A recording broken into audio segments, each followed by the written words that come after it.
Here's how you can easily create an AI system that patrols around the map in Unreal Engine. First, create a blackboard. We'll call it BB_enemy. Next, we have to create the behavior tree. We'll call it BT_enemy. And go ahead and open up the behavior tree. Now let's, in the details panel, make sure our blackboard is assigned, and then in the top right corner, select blackboard, and let's add our first key. We'll choose type vector and give it a name of patrol_location.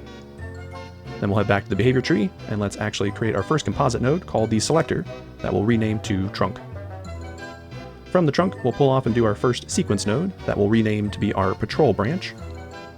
And then the patrol branch is going to have a custom task that we'll call BTT_find patrol position.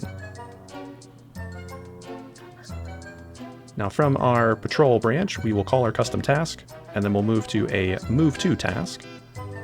And then finally, we'll call into a wait task. We're going to set the wait time to be 2 seconds.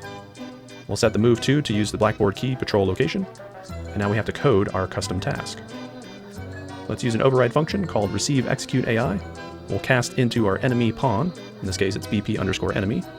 Make sure to pass your controlled pawn into the object field. And now we need to set up the execution flow for both the positive and failures. So for the positive side, we will set the blackboard value as vector, and then we'll call into a finish execute, passing in the success check.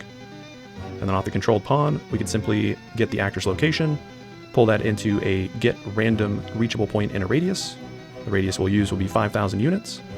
We'll pass that location into the set blackboard value, and then we'll pass the boolean into the success check. Now we need to promote the key to a variable. You can call it whatever name you want, it doesn't matter.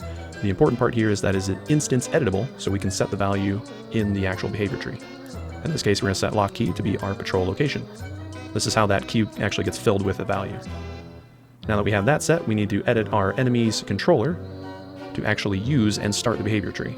We can do an override function called onPossess, and then we can pull that into a run behavior tree, and then use the behavior tree that we just created. And just like that, you have a simple patrol AI for your projects. Enjoy.